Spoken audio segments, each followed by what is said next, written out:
Okay, this video is used to collect the data needed to be able to plot an IV plot for a filament lamp.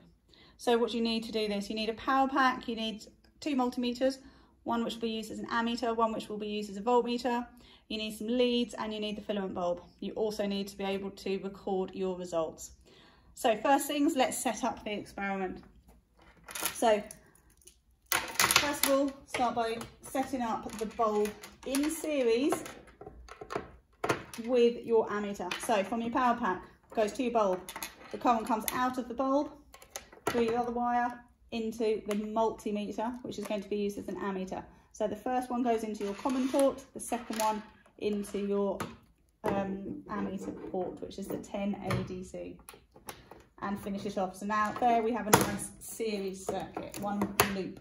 Set that to 10A. So that's your current, your ammeter setup. Next we need to include the voltmeter. Voltmeters go in parallel across the component.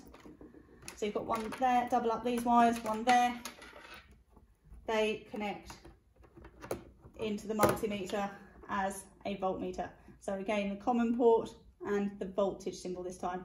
And you turn the dial to 20 volts there. Okay, so now we're set up, we need to start collecting the data. I'm going to take the voltage reasonably high with this bulb, it can take it. So I'm going to increase the voltage by 2 volts every time. So let's turn it on. So just to show you, okay, so that's what we're doing. What's the maximum here? Okay, so start with 0. So 0, 0 is a real reading, so we do need that one. So we've got 0 volts, we have 0 current. So let's up it. We're going to go and jump in steps of 2 volts. So let's start with a voltage of 2. There we go, 2 volts. Okay, you can see here I've got a negative current. I don't want that. So I'm going to get around that problem by just swapping those 2 wires around. There we go. And I should keep it at that. Okay, I've got a slight variation now in the voltage. So 2 volts gives us 0.76 amps. Okay, let's increase that to 4 volts.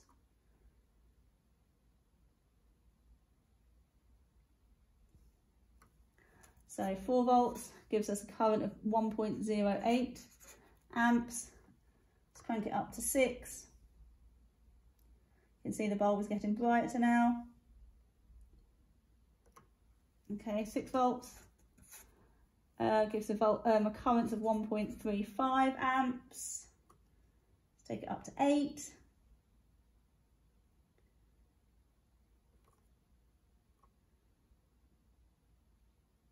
Where are we? Nearly there. Oh, gone a bit too low there. As you can see, it's a little bit fiddly. That'll do. 8.0 gives us 1.56 amps. Let's take it to 10 volts.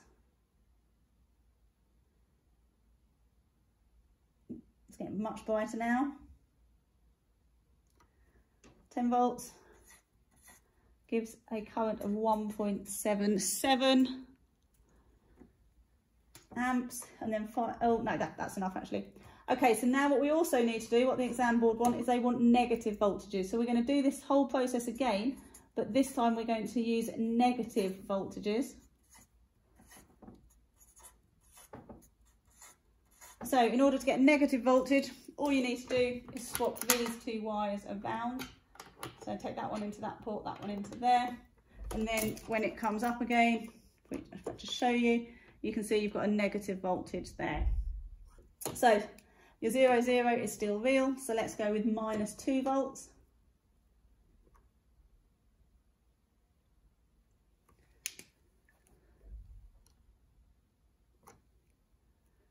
Okay, so -2 gives us -0.74 amps. Crank it up to 4. Oh, I overshot it.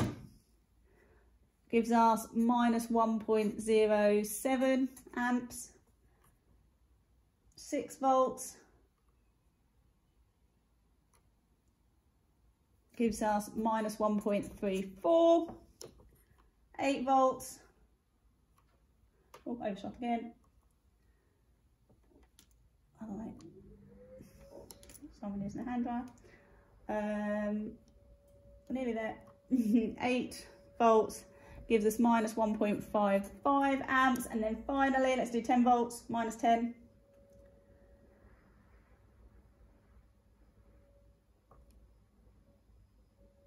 And we have minus 1.78 amps. Okay, so we now have a complete set of data for this experiment. So we've got voltage against current. So what do we need to do? We need to plot a graph. So you'll have voltage along your y-axis for this one and your current along the x-axis. So please plot your graphs and produce a line of best fit, and you'll discuss the results in class.